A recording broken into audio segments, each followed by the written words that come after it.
Praise the Lord. जय मसीह की आप सभी को प्रभु यीशु मसीह के मधुर और मीठे नाम में प्यार भरा सलाम।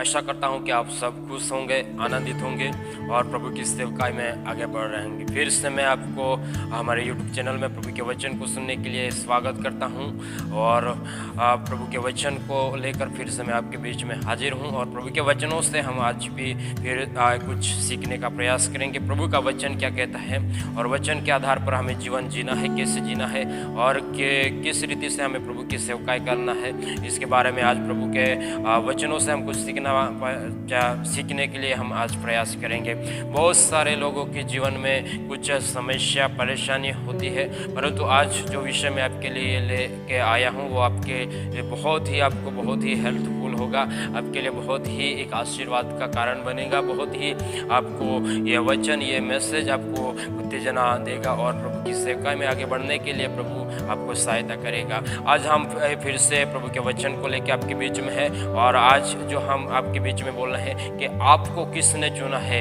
मनुष्य ने या परमेश्वर ने। इस विषय के ऊपर हम आज परमेश्वर के वचन के आधार पर हम बात करना चाहेंगे कि आज मनुष्य के बीच के अंदर जो भी कुछ भेदभाव हो रहा है, आज बहुत सारे लोगों के बीच में भेदभाव हो रहा है, बहुत सारे लोगों के जीवन में कुछ गलत फहमियाँ हो रही है और इसके लिए आज मैं आपके बीच में ये वचन रखने चाह रहा हूँ कि अब आज आप आपके जीवन में महसूस करो कि आपको किसने चुना है, परमेश्वर ने या मनुष्य ने। आपको किसने चुना है, इसके बारे में आज हम परमेश्वर के वचनों से देखते हैं। आइए हम वचन को पढ़ते हैं। यूहन्ना रचित सुसमाचार उसका 15वां अध्याय और 16 आयत को हम पढ़ते हैं।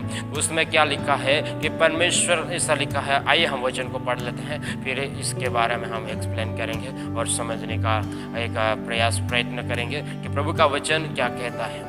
आइए हम वचन को पढ़ते हैं। तुमने मुझे नहीं चुना, परंतु मैंने तुम्हें चुना है और तुम्हें नियुक्त किया है कि तुम जाकर फल लाओ और तुम्हारा फल बना रहे, कि तुम मेरे नाम से जो कुछ पिता से मांगो वहाँ तुम्हें दे।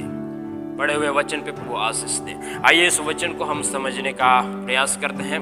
प्रभु के वचन से इस वचन को हम जो प्रभु का वचन आज यहाँ पर हमें सीख रहा है, जो वचन हमने पढ़ा है वो वचन को हम समझने का प्रयत्न करेंगे। आज मेरे प्रिय भाई बहनों, लोगों के बीच में गलतफहमी है, लोगों के बीच में क्या कहे एक अभिमान है, घमंड है कि हम ये मिशन के लोग हैं, हम वो चर्च के लोग हैं, हमारे ये कलीसिया का ये नाम है। परंतु परमेश्वर का वचन क्या कहता है, विशेष करके मैं पास्टरों को कहना चाहूँगा। बहुत सारे पास्टरों के अंदर आज भेदभाव हो रहा है कि हम ये मिशन के हैं, हम वो मिशन के हैं और ये मिशन के अंदर नहीं जाना है। पास्टर लोग ये शिक्षण देते हैं कि वो दूसरी कलीसिया, वो दूसरा मिशन है, नहीं जाना है, ये हमारे जहाँ संगति वहीं पे जाना। ऐसी कुछ बातें आज की इस समय में हो रही है और इसीलिए मैं ये वचन आपके बीच में लेके आया हूँ और इस वचन से मैं आपको समझाना चाहता हूँ कि कोई भी मिशन या कोई भी संस्था या कोई भी कलीसिया ने आपको नहीं चुना है, परंतु परमेश्वर ने आपको चुना है। क्योंकि परमेश्वर का वचन हमें यहाँ पर गवाही देता है कि तुमने मुझे नहीं चुना है, परंतु मैंने तुम्हें चुना है। पहली बात कि परमेश्वर को हमने नहीं चुना है, परमेश्वर ने हमको चुना है। क्योंकि यिर्मयाह को परमेश्वर ने कहा था कि तू अपनी माता के गर्भ में रचा नहीं गया था, उससे पहले मैंने तुझे पसंद किया है।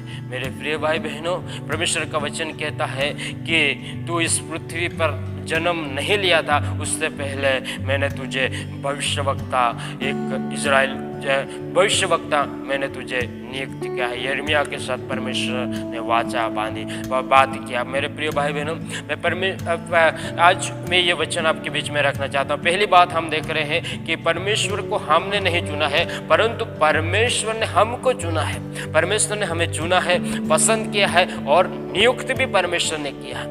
किसी भी चर्च में आप पास्टर हो या आगेवान हो या यूथ लीडर हो या चर्च में एक साधारण विश्वासी हो, कोई भी जगह पर आपका प्रभु के कार्य को कर रहे हैं, किसी भी जगह पर रहकर प्रभु की सेवकाई में आप आगे बढ़ रहे हैं, वो आपके लिए बहुत ही महत्वपूर्ण है। क्योंकि परमेश्वर ने उस जगह के लिए आपको चुना है। मेरे प्रिय भाई बहनों, बहुत सारे लोगों के अंदर ये गलतफहमी है कि ये पास्टर है, ये उस मिशन का है या इस संस्था का है, ऐसा कुछ भेदभाव होता है। परंतु ये मिशन, ये संस्था एक हमारे लिए एक व्यवस्था प्रभु ने किया है कि इस एक सहायता के रूप में, मदद के रूप में एक व्यवस्था हमारे लिए किया गया है। परंतु परमेश्वर का वचन कहता, आप आज जिस जगह पर भी, जिस पद पर रहकर आज प्रभु की सेवकाई कर रहे हैं, उस पद के लिए, उस जगह के लिए परमेश्वर ने आपको चुना और उस जगह पर परमेश्वर ने आपको नियुक्त किया है। ये बात मैं आपको आज समझाने के लिए प्रयत्न कर रहा हूँ कि आज बहुत सारे लोगों के अंदर भेदभाव हो रहा है। ये भेदभाव को हम भूलकर, ये भेदभाव को हम छोड़कर, प्रभु का वचन कहता है एकता में रहकर प्रभु की सेवा करो, एक तन, एक मन, एक चित्त बनकर प्रभु की सेवा करो। आज बहुत सारी कलीसियाओं के अंदर भी एक फूट हो रहा है, कलीसियाओं के अंदर भी एक अलग अलग भाग हो रहे हैं। बहुत विश्वासी लोग कहते हैं कि ये पास्टर का काम है प्रार्थना करना, संदेश देना, विश्वासियों का मुलाकात करना, जो बीमार लोग हैं उनके लिए यहाँ जाकर वो मुलाकात करके प्रार्थना करना, ये पास्टरों का काम है, आगेवानों का काम है। मेरे प्रिय भाई बहनों, मैं प्रभु का दास होने के नाते, मैं प्रभु का दास आपको यह एक बात समझाना चाहता हूँ कि जिस परमेश्वर के वचन में इस प्रकार लिखा है कि तुम पिता से मांगो, ये बात हम आगे देखेंगे कि पिता मेरे नाम से जब तुम पिता से मांगते, पिता वो तुम्हें देता है। ये बात को हम आगे देखने के प्रयत्न करेंगे। परंतु पहली बात मैं आपको ये समझाना चाहूँगा कि आपको किसी संस्था या किसी मिनिस्ट्री या किसी व्यक्ति या किसी चर्च या किसी कलीसिया के लोगों ने आपको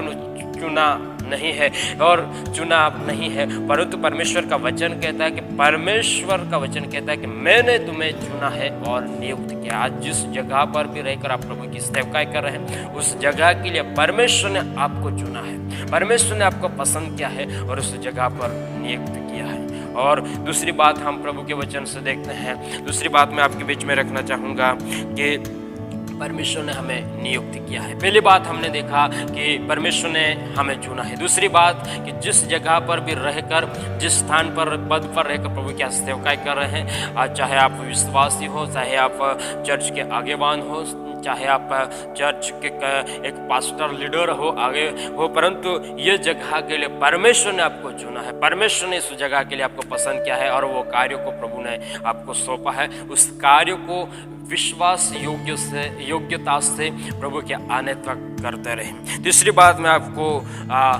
आपके सामने रखना चाहूँगा कि हमारा फल बना रहे, हमारा फल कायम रहे। ये परमेश्वर ने हमें चुना और नियुक्त किया और जो कार्य करते हैं उसमें जो भी फल आता है वो कायम यानी कि बना रहे, ये परमेश्वर की इच्छा है।